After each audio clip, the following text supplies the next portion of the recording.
সপ্তাহের প্রথম কার্যদিবস রোববার শেয়ার বিজনেস 24.com-এর পক্ষ থেকে সবাইকে স্বাগত। আজ কিন্তু পুঁজিবাজারে পজিটিভ ট্রেন্ড লক্ষ্য করা গেছে। আমরা যখন ভিডিও করছি তখন লেনদেন শেষ হতে কিছুটা সময় বাকি আছে, এখন বাজে 2:15। এই সময়ে কিন্তু আজ প্রথমেই দেখব যে লেনদেনের গতি কিন্তু ভালো হয়েছে।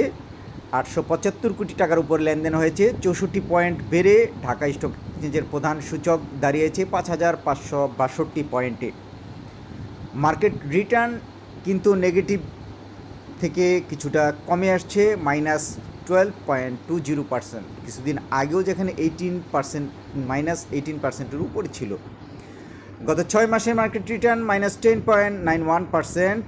আজ 312টি প্রতিষ্ঠানের দর বেড়েছে, 77টির কমেছে, 26টি প্রতিষ্ঠানের দর ছিল অপরিবর্তিত। আজ যদি লক্ষ্য করি মার্কেট যে পজিটিভ ইন্ডেক্স মুভার যে শেয়ারগুলো রয়েছে, প্রথমেই রয়েছে BETBC, তারপরে গ্রামীণফোন, তারপরে রবি আজেরটা, Dutch Bangla, Khan brothers, united power generation, national life insurance, summit power, BRAC bank, Sonali paper, এই শেয়ারগুলো ছিল। অন্যদিকে নেগেটিভ কন্ট্রিবিউটর শেয়ারগুলোর মধ্যে ছিল ওয়ালটন হাইটেক, অনেকদিন পরে কিন্তু শেয়ারটির দর নিম্নমুখী প্রবণতা লক্ষ্য করা গেল। তারপরে Unilever, Beximco pharma, Renata, ICB, Berger paints, Heidelberg cement, square pharma, Linde BD ও প্রিমিয়ার ব্যাংক, অর্থাৎ যেসব শেয়ারগুলো এতদিন খুব পজিটিভ ট্রেন্ডে দেখেছিলাম, আজ দেখা যাচ্ছে যে ওইসব শেয়ারের কিন্তু আজ দর সংশোধন হচ্ছে।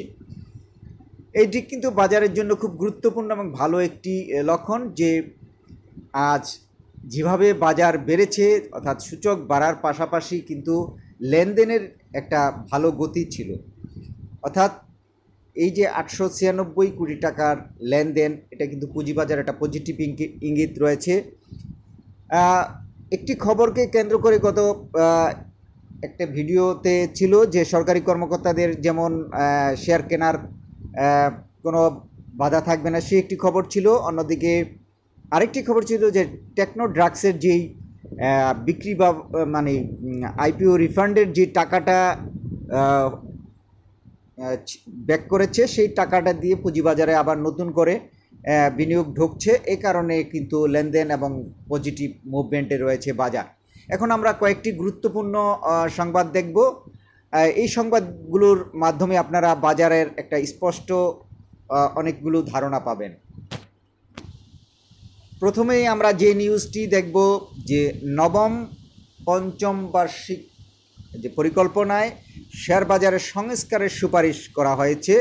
দেশের বিনিয়োগ খাত আরও শক্তিশালী করার জন্য শেয়ার বাজার ও ব্যাংক সংস্কারের সুপারিশ থাকছে নবম পঞ্চবার্ষিক পরিকল্পনায়। এই পরিকল্পনার পটভূমিতে বলা হয়েছে বিনিয়োগের উৎস হিসেবে শেয়ার বাজারের সংস্কার ও শক্তিশালী করতে হবে।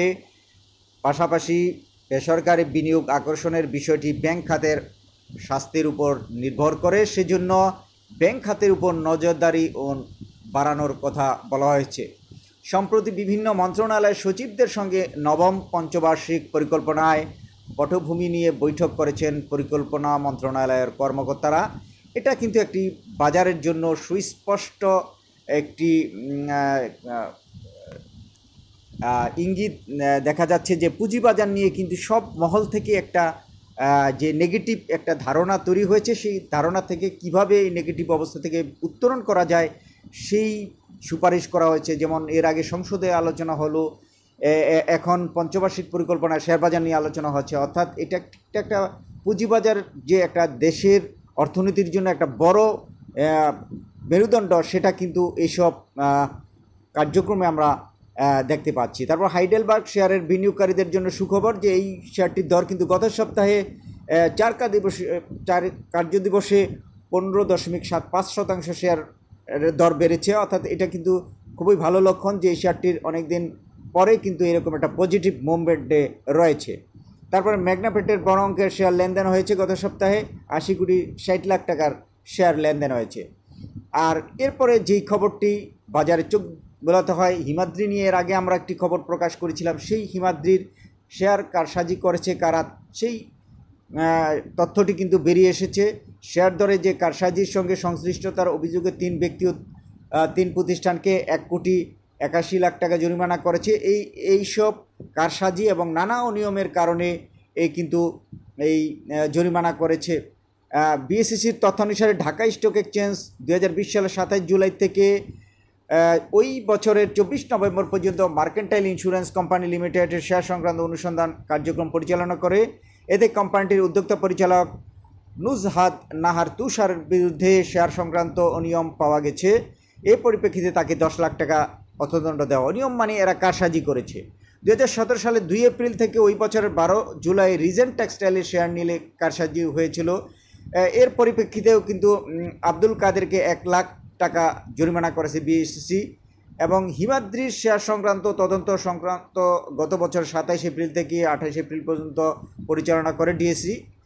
এই সংক্রান্ত তদন্ত প্রতিবেদনে মোহাম্মদ রফিকুল ইসলাম বারী, মেসার্স MAR ট্রেডার্স, মেসার্স অভি ব্রিক্স ও মুনির ট্রেডার্সের বিরুদ্ধে অনিয়মের মাধ্যমে শেয়ার দর প্রভাবিত করার অভিযোগ সত্যতা পাওয়া গেছে। এর পরিপ্রেক্ষিতে বিএসইসি তাদের মোট 1,70,00,000 টাকা জরিমানা করেছে। অর্থাৎ এই যে বিষয়গুলা কিন্তু পুঁজিবাজারের জন্য পজিটিভ, যে যারাই কারসাজির সাথে তারা যদি ধরা পড়ে এবং বড় ধরনের জরিমানা এবং জরিমানা সহকারে তাদের সবচেয়ে বেশি ভালো হতো যদি অন্যান্য দেশের মতো একটা আইন করা হতো যে তাদের জেল জরিমানার বিষয়টি রাখা হতো, তাহলে পুঁজিবাজারের জন্য মনে হয় আরও বেশি কার্যকর হতো। যেটা অন্যান্য দেশেও কিন্তু এরকম নজির রয়েছে যে অর্থ নিয়ে কেলেঙ্কারি তাদের যাবজ্জীবন পর্যন্ত হয়, এরকম আইনও রয়েছে। কিন্তু এরপরে আমরা যে নিউজটি দেখব যে সব খাতের শেয়ারে ইতিবাচক রিটার্ন। গত সপ্তাহে যে লেনদেন হয়েছে তাতে সব খাতের রিটার্নে কিন্তু পজিটিভ মুভমেন্ট ছিল। এই ছিল আজকে বাজারের সার্বিক চিত্র। আশা করছি আমাদের সাথে থেকে লাইক, কমেন্টস এবং সাবস্ক্রাইব করে এই চ্যানেলটিকে আরও সামনের দিকে এগিয়ে নিয়ে যাবেন। আপনাদের আরও নতুন নতুন তথ্য দেওয়ার জন্যই আমরা সবসময় চেষ্টা করছি এবং এই ধারাবাহিকতা আশা করি অব্যাহত থাকবে। সবাইকে অসংখ্য ধন্যবাদ।